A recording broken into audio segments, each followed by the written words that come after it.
യഥോ ധർമ്മ തഥോ ജയ. ഭക്തസജ്ജനങ്ങളെ പ്രണാമം.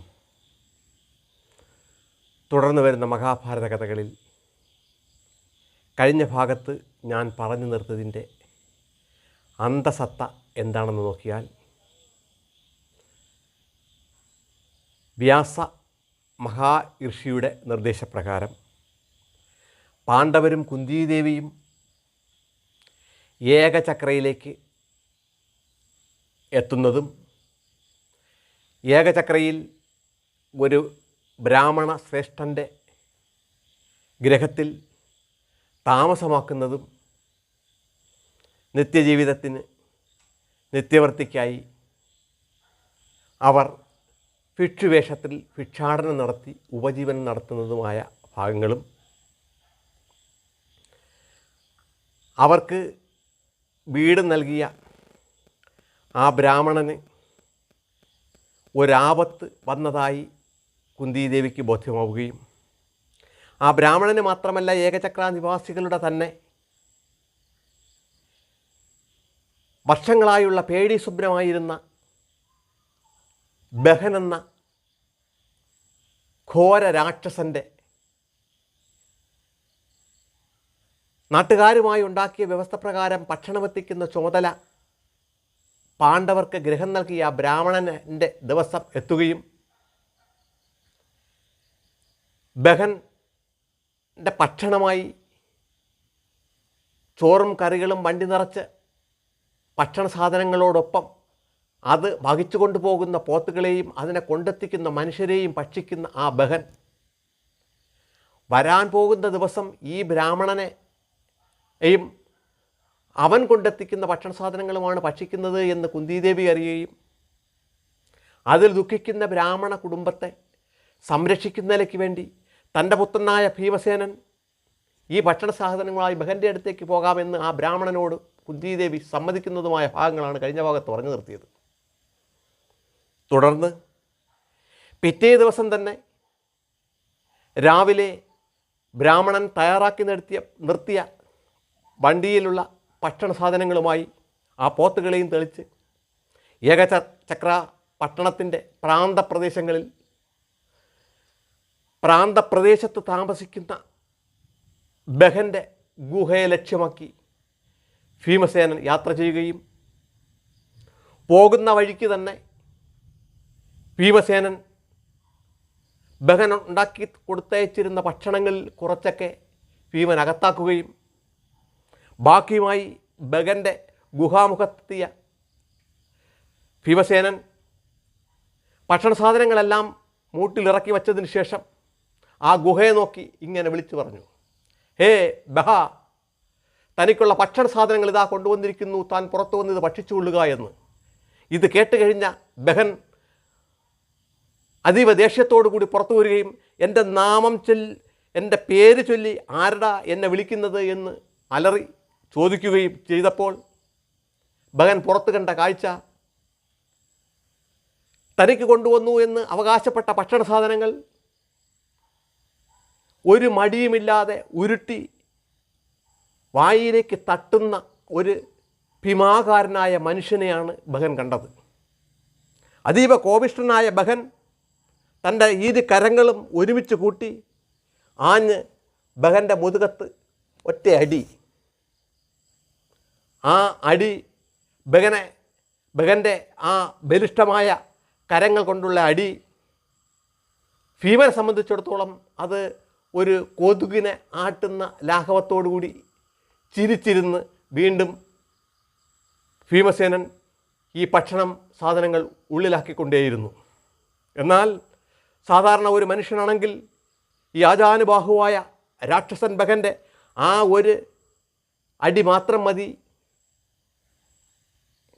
അപ്പോൾ തന്നെ മരിച്ചു വീഴാൻ.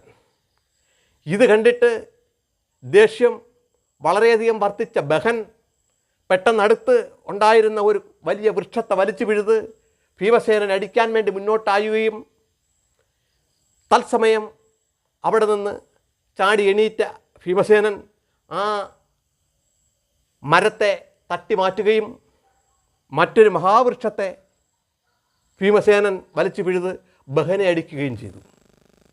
ബഹൻ മറ്റൊരു വൃക്ഷവും, ഭീമൻ വീണ്ടും വീണ്ടും വൃക്ഷങ്ങളും, ബഹൻ വേറെ വേറെ വൃക്ഷങ്ങളുമായി അങ്ങനെ വൃക്ഷങ്ങൾ പിഴുത് വൃക്ഷങ്ങൾ കൊണ്ട് വൃക്ഷങ്ങളെ അടിക്കുകയും പരസ്പരം ബഹനെയും ഭീമസേനനെയും അങ്ങോട്ടും ഇങ്ങോട്ടും അടിക്കുകയും ചെയ്ത് വിനാഴികകളും നാഴികകളും ഇങ്ങനെ കടന്നു പോവുകയും കുറച്ചധികം സമയമെത്തിക്കഴിഞ്ഞപ്പോൾ ബഹൻ അല്പം ക്ഷീണിച്ചു എന്ന് ബോധ്യമായി കഴിഞ്ഞ ഭീമസേനൻ ഒരു കൈകൊണ്ട് ബഹൻ്റെ ആ വലിയ തലകളെയും മറു കൈകൊണ്ട് ബഹൻ്റെ കാലുകളെയും ഇങ്ങനെ പൊക്കി രണ്ടായി വളച്ച് കൂട്ടി തറയിലേക്ക് ആഞ്ഞൊരു ഇടി ഇടിക്കുകയും ആ ഇടിയോടുകൂടി വലിയൊരു ശബ്ദത്തോടുകൂടി ബഹൻ്റെ നട്ടെല്ല് പൊട്ടുകയും ഘോരമായ അലർച്ചയോടുകൂടി ബഹൻ തറയിൽ പതിക്കുകയും ചെയ്തു. ആ ഭീമാകാരനായ ബഹൻ്റെ ശരീരത്തെ നോക്കി കൗതുകത്തോട് നിൽക്കുകയായിരുന്നു ആ സമയത്ത് ഭീമസേനൻ. നിമിഷങ്ങൾ വീണ്ടും കഴിഞ്ഞു. ആ ബഹൻ എന്ന ഘോര രാക്ഷസൻ മരിച്ചു കഴിഞ്ഞു. ബഹൻ്റെ ആ ശവശരീരത്തെ വലിച്ചുകൊണ്ട് ഭീമസേനൻ ഏകചക്രയുടെ പട്ടണ കവാടത്തിലേക്ക് എത്തുകയും ആ പട്ടണ കവാടത്തിൽ നിക്ഷേപിച്ചതിന് ശേഷം ഭീമസേനൻ നടന്ന് താൻ അപ്പോൾ താമസിക്കുകയായിരുന്ന ഗൃഹത്തിലെത്തുകയും തൻ്റെ സഹോദരങ്ങളോടും മാതാവിനോടും താൻ ആർക്ക് വേണ്ടിയാണോ ഈ ദൗത്യത്തിലേക്ക് വേണ്ടി വന്ന ആ ബ്രാഹ്മണ ശ്രേഷ്ഠനോടും പോയി ഇവിടെ നടന്ന സംഭവവികാസങ്ങളെല്ലാം വിവരിക്കുകയും ചെയ്തു കഴിഞ്ഞു.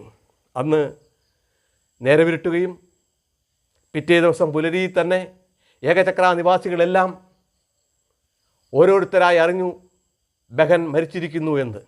പട്ടണ കവാടത്തിൽ തന്നെ ബഹൻ്റെ മൃതദേഹം കണ്ട കാഴ്ചക്കാർ നിമിഷം കൊണ്ട് ഏകചക്രയിൽ മൊത്തം അറിയിക്കുകയും ഏകചക്രയിലെ ആൾക്കാരെല്ലാം വളരെ സന്തോഷത്തോടുകൂടി ഈ മഹാ അത്ഭുതം ആരിൽ നിന്നാണ് സംഭവിച്ചിരിക്കുന്നത് എന്നറിയാതെ അവിടെ കൂടുകയും എങ്ങനെ ഇത് സംഭവിച്ചു എന്നറിയുന്നതിലേക്ക് വേണ്ടി അവർ അന്വേഷണം നടത്തുകയും തലേ ദിവസത്തെ ഭക്ഷണം ആരാണ് കൊണ്ടുപോയതെന്ന് അന്വേഷിച്ചപ്പോൾ ഈ ബ്രാഹ്മണ ശ്രേഷ്ഠനാണെന്നറിഞ്ഞ് കുറേ ആൾക്കാർ ബ്രാഹ്മണ ശ്രേഷ്ഠൻ്റെ അടുത്ത് വരികയും എങ്ങനെയാണ് സംഭവിച്ചത് എന്ന് ചോദിക്കുകയും ഇത് കേട്ട് കഴിഞ്ഞ ബ്രാഹ്മണൻ എനിക്കതിനെക്കുറിച്ച് അറിയില്ലെന്നും താൻ തലേ ദിവസം ഭക്ഷണവുമായി പോയപ്പോൾ തൻ്റെ ദുഃഖം കണ്ട് ഒരു അതീവ സിദ്ധികളുള്ള ശ്രേഷ്ഠ സിദ്ധികളുള്ള ഒരു വ്യക്തി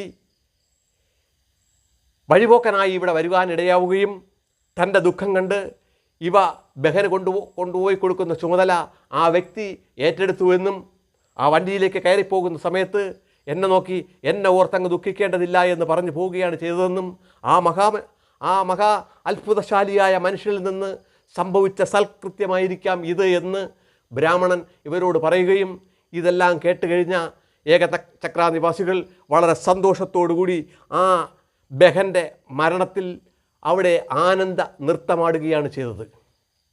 ഈ ഏകചക്രാനിവാസികളുടെ സന്തോഷത്തോടൊപ്പം സന്തോഷത്തിൽ പങ്കുകൊള്ളാൻ പാണ്ഡവരും തയ്യാറാവുകയും ഭിക്ഷുവേഷത്തിൽ അവരെല്ലാവരും ഇതിൽ പങ്കാളികളായി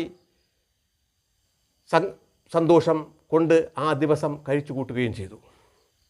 എന്നാൽ ദിവസങ്ങൾ കഴിഞ്ഞപ്പോൾ കുന്തിദേവി പാണ്ഡവരോടായി പറഞ്ഞു, അല്ലയോ പ്രിയപുത്രന്മാരെ, നമുക്ക് ഈ പ്രദേശത്തിൽ നിന്ന് മറ്റൊരു ദേശത്തേക്ക് യാത്രയാകാനുള്ള സമയമായി. ഇനി നമ്മളിവിടെ തുടർന്നാൽ നമ്മൾ ആരാണ് എന്ന് പുറത്തറിയപ്പെടും. കാരണം ബഹനെപ്പോലെ മഹാവീരനായ ഒരു രാക്ഷസനെ സാധാരണ ഒരു മനുഷ്യൻ നിഗ്രഹിച്ചു എന്ന് പറഞ്ഞാൽ ആരും വിശ്വസിക്കില്ല. അത് ഏതെങ്കിലും മഹാ അത്ഭുത സിദ്ധികളുള്ളതോ അതീവ രാക്ഷസരെക്കാൾ ശക്തിയുള്ളതോ കഴിവുള്ളതോ ആയ വ്യക്തിക്ക് കഴിയൂ. അങ്ങനെ ഒരാളിന് കഴിയണമെങ്കിൽ അതൊരു പക്ഷേ ഭീമസേനാണ് എന്ന് ലോകമറിയാനിടയാകും. ആയതിനാൽ ഇനിയും ഇവിടെ തുടരാതെ നമുക്കിവിടുന്ന് യാത്രയാകാം എന്ന് പാണ്ഡവരോട് കുന്തിദേവി പറയുകയും അത് കേട്ട് യാത്ര ചെയ്യാൻ തയ്യാറായ അവർക്ക് അടുത്ത ദേശം ഏതാണെന്ന് അന്വേഷിച്ചപ്പോൾ അടുത്ത് പാഞ്ചാല രാജ്യമാണ്, പാഞ്ചാല ദേശമാണ്, ദക്ഷിണ പാഞ്ചാലമാണെന്നറിയുകയും അവിടത്തേക്ക് തന്നെ യാത്ര ചെയ്യാൻ തീരുമാനിച്ചിരുന്ന പാണ്ഡവരുടെ മുന്നിൽ പാഞ്ചാലത്തേക്ക് യാത്ര ചെയ്യുന്ന ഏതാനും യാത്രാ ബ്രാഹ്മണന്മാരെ കാണാനിടയാവുകയും അവർ പാഞ്ചാല ദേശത്തേക്കാണ് പോകുന്നതെന്നും അവർ പാഞ്ചാല ദേശത്ത് പോകുന്നതിൻ്റെ ഉദ്ദേശം എന്താണെന്ന് ഭിക്ഷുവേഷത്തിലുള്ള ഈ പാണ്ഡവരോട് വിവരിക്കുകയും ചെയ്തു. മറ്റൊന്നുമല്ല, പാഞ്ചാല ദേശത്ത് പാഞ്ചാല രാജാവായ ദ്രുപദൻ്റെ പുത്രിക്ക് സ്വയംവരം നടക്കാൻ പോവുകയാണ്. ആ സ്വയംവരത്തിന് മുന്നോടിയായി അനേകം ദിവസത്തെ കലാപരിപാടികളും ശ്രേഷ്ഠ വിരുന്നുകളും പല രാജ്യങ്ങളിലുള്ള വിശിഷ്ട വ്യക്തികളെ ആദരിക്കലും ഒക്കെ വളരെ ഭംഗിയായി അവിടെ നടത്താൻ പോവുകയാണ്. വിചിത്രമായ ആ വിഭാഗത്തിൽ പങ്കുചേരുന്നതിലേക്ക് വേണ്ടിയാണ് നമ്മൾ പോകുന്നത് എന്ന് ഭിക്ഷുവേഷത്തിലുള്ള ഈ പാണ്ഡവരെ യാത്രാബ്രാഹ്മണൻ അറിയിക്കുകയും അത് കേട്ടുകഴിഞ്ഞ പാണ്ഡവർ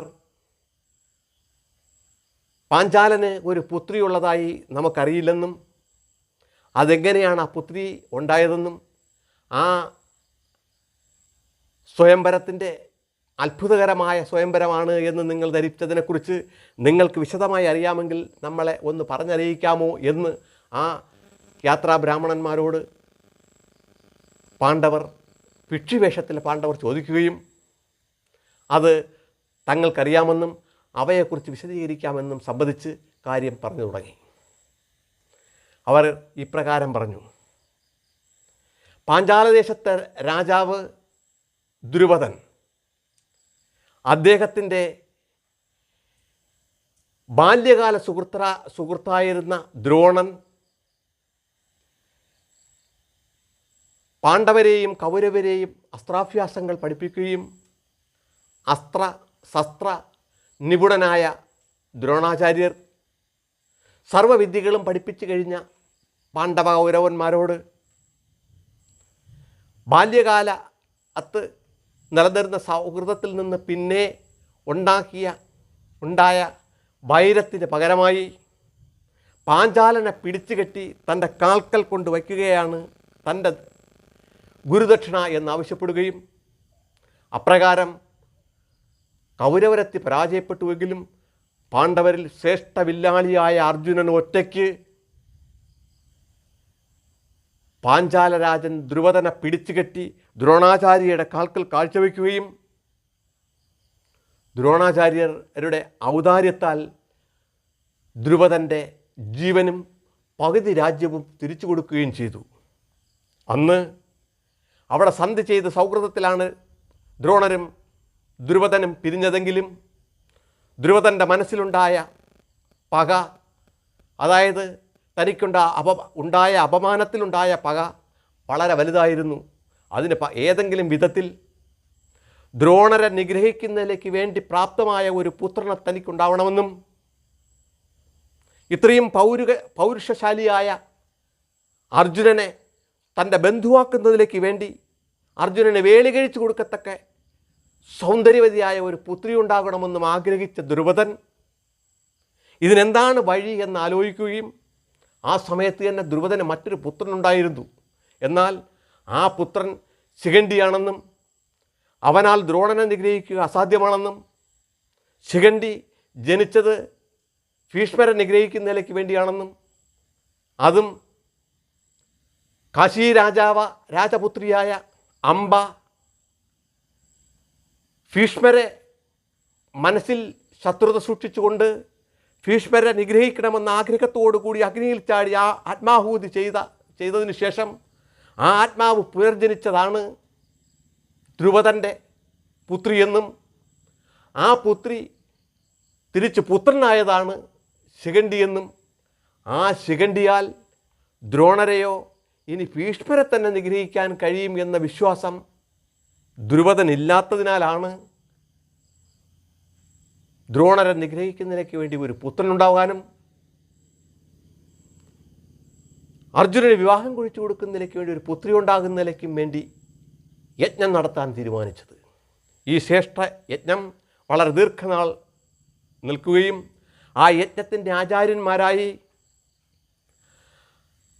ശ്രേഷ്ഠ ഋഷികൾ തന്നെയായ യാജനും യാജൻ്റെ അനുജനായ ഉപയാജനെയും ആ യജ്ഞത്തിൻ്റെ ചുമതലകൾ ഏൽപ്പിക്കുകയും വളരെ ഭംഗിയായ രീതിയിൽ ദക്ഷിണ പാഞ്ചാലത്ത് ആ യാഗം നടക്കുകയും പൂർത്തിയാകുകയും ചെയ്തു. യാഗപൂർത്തീകരണത്തിന് ശേഷം യാജൻ ധ്രുവതൻ്റെ ഭഗ്നിയായ രാജ്ഞിയെ വിളിച്ച്, രാജ്ഞി ഇവിടെ വരൂ, ഈ ഹവ്യം അങ്ങ് ഭക്ഷിച്ചുകൊള്ളൂ, അങ്ങയ്ക്ക് അവിടത്തേക്ക് ശ്രേഷ്ഠനായ ഒരു പുത്രനും പുത്രിയും ഉണ്ടാകുന്നതാണ് എന്ന് പറയുകയും ആ യജ്ഞ മണ്ഡപത്തിൽ യജ്ഞകുണ്ഡത്തിനടുത്തെത്തിയ രാജ്ഞി, അല്ലയോ യജ്ഞാചാര്യ, ഈ ഹവ്യം സ്വീകരിക്കുന്നതിലേക്ക് വേണ്ടി ഞാനിപ്പോൾ ശുദ്ധിയായിട്ടില്ല, ഉടൻ തന്നെ ശുദ്ധിയായി വന്നുകൊള്ളാം എന്ന് പറഞ്ഞ് രാജകൊട്ടാരത്തിലേക്ക് തിരിച്ചു കയറിപ്പോകാൻ പോയപ്പോൾ പെട്ടെന്ന് കോപിഷ്ഠനായ യാജൻ, മഹാറാണി, ഈ ഹവ്യം യാജൻ തയ്യാറാക്കിയതാണ്, ഇതിനു വേണ്ടുന്ന മന്ത്രങ്ങൾ ജപിച്ചത് ഉപയാജനാണ്, ഇതിൻ്റെ ഫലം ഉടൻ തന്നെ ഉണ്ടാകുന്നതാണ്, അവിടുന്ന് കണ്ടുകൊള്ളുക എന്ന് പറഞ്ഞ് കയ്യിലിരിക്കുകയായിരുന്ന യാജൻ്റെ കയ്യിലിരിക്കുകയായിരുന്ന ആ ഹവ്യത്തെ ആ യജ്ഞ ഹോമകുണ്ഡത്തിലേക്ക് ഇങ്ങനെ നിമഞ്ജനം ചെയ്യുകയും നിമിഷ നേരം കൊണ്ട് അത്ഭുതമെന്ന് പറയട്ടെ അതിവിചിത്രമായ അതികോമളനായ ഒരു കുമാരൻ ആ യജ്ഞകുണ്ഡത്തിൽ നിന്ന് കിരീടധാരിയായും പടച്ചട്ട ധരിച്ചവനായും വാളും പരിചയും അമ്പും വില്ലുമേന്തിയവനായും അതീവ തേജസ്വിയും ബലവാനുമായ ഒരു യുവകോമളൻ ആ യജ്ഞ ഹോമകുണ്ഡത്തിൽ നിന്ന് ഉയർന്നു വരികയും അവൻ ഒരു തേരിലേറി ആ യജ്ഞശാലയ്ക്ക് ചുറ്റും അട്ടഹസിച്ചുകൊണ്ട് സഞ്ചരിക്കുകയും ചെയ്ത് തേരിൽ നിന്ന് തിരിച്ചു വന്ന് യജ്ഞഹോമകുണ്ഡത്തിനടുത്ത് ഇറങ്ങി നിൽക്കുകയും ചെയ്തു. ഈ സമയത്ത് അന്തരീക്ഷത്തിൽ നിന്നൊരു അശരീരി ഉണ്ടായി. ഇവൻ പാഞ്ചാല ദേശത്തിൻ്റെ യശസ് ഉയർത്തുമെന്നും ഇവൻ അതിശ്രേഷ്ഠനായി ലോകമറിയപ്പെടുമെന്നും അശരീരി അപ്പോഴുണ്ടാവുകയും അടുത്ത നിമിഷത്ത് ആ ഹോമകുണ്ഡത്തിൽ നിന്ന് അതീവ തേജസ്വിയായ യുവ കോമളാംഗിയായ ഒരു യുവതി ഉയർന്നു വരികയും അന്നേ വരെ അക്കാലത്ത് ലോകത്ത് തന്നെ ജനിച്ചിട്ടുള്ളതും ജീവിച്ചിരിക്കുന്നതുമായ യുവമിഥുനങ്ങളിൽ വച്ച് ഏറ്റവും സുന്ദരിയായ ഒരു കോമളാംഗി അങ്ങനെ ഉയർന്നു വരികയും ദേവലോകത്തുള്ള ദേവലോക സുന്ദരികളെക്കാൾ വെല്ലുന്ന ആ യുവസുന്ദരിയും ഹോമകുണ്ഡത്തിൽ നിന്ന് പുറത്തു വന്ന് അവിടെ നിൽക്കുവാനുമിടയായി.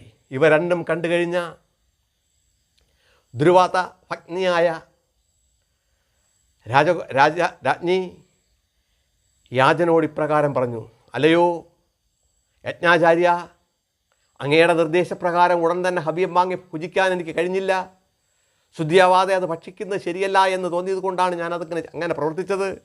എങ്കിലും ഇവ രണ്ടുപേരും എന്നെ മാത്രം അമ്മയാന്ന് വിളിക്കണം, എൻ്റെ മാത്രം പുത്രന്മാരായിരിക്കണം എന്ന്, പുത്രനും പുത്രിയുമായിരിക്കണമെന്ന് അങ്ങയോട് ഞാൻ അപേക്ഷിക്കുന്നു എന്ന് രാജകുമാരി യാജനോട് അപേക്ഷിക്കുകയും അപ്രകാരം തന്നെ സംഭവിക്കട്ടെ എന്ന് യാജൻ രാജ്ഞിയെ അനുഗ്രഹിച്ചതിന് ശേഷം ഇവർക്ക് രണ്ടുപേർക്കും നാമകരണം നടത്തുകയും ചെയ്തു. അതീവ ശ്രേഷ്ഠമായ ആഹാര വടിവും